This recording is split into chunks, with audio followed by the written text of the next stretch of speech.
Shalom, saudara terkasih, inilah renungan Senin 18 Juli 2022 dengan judul Kristus, Gereja dan Kebun Anggur.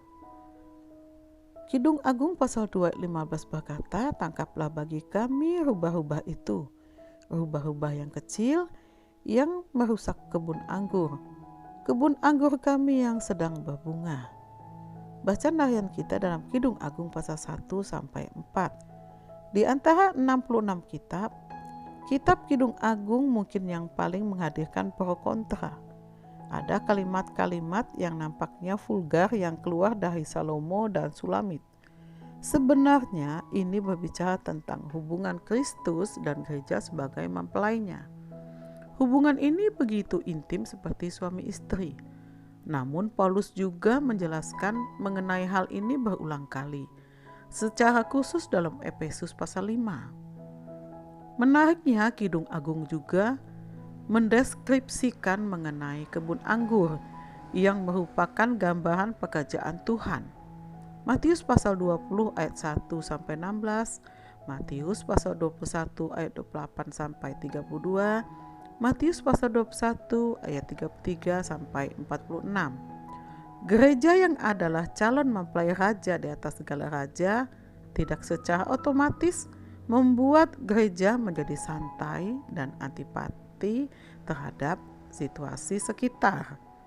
Justru gereja yang sudah mengalami kasih Tuhan yang begitu besar harus memiliki kasih terhadap kebun anggur.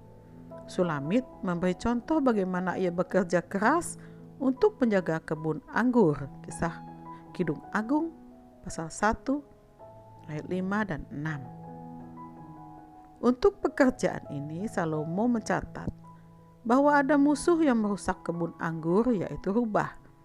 Rubah tidak memakan anggur karena dapat menyebabkannya gagal ginjal.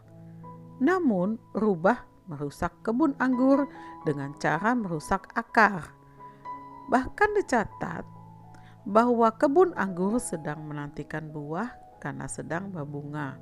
Namun tanpa disadari akarnya telah rusak hingga dapat dipastikan akan gagal panen. Rubah bekerja dengan sembunyi-sembunyi karena dia beroperasi di waktu malam. Pemilik kebun akan berpikir bahwa kebun anggurnya sedang baik-baik saja, tapi sebenarnya telah terjadi kegagalan. Perjanjian Baru memberi catatan yang sangat mirip dengan cara kerja rubah, yaitu ragi. Ada beberapa ragi. Parisi sama dengan kemunafikan, Saduki sama dengan ketidakpercayaan, Herodes sama dengan hedonisme atau kemewahan, Korintus sama dengan percabulan atau perzinahan. Galatia sama dengan kedagingan. Jika gereja tidak peka, maka bahkan tanpa disadari ragi-ragi ini dapat mengkamiri gereja. Hiduplah dalam firman dan minta Roh Kudus untuk menolong kita menyelidiki, menangkap, menyelesaikan rubah, sehingga gereja dapat menghasilkan buah-buah kebenaran.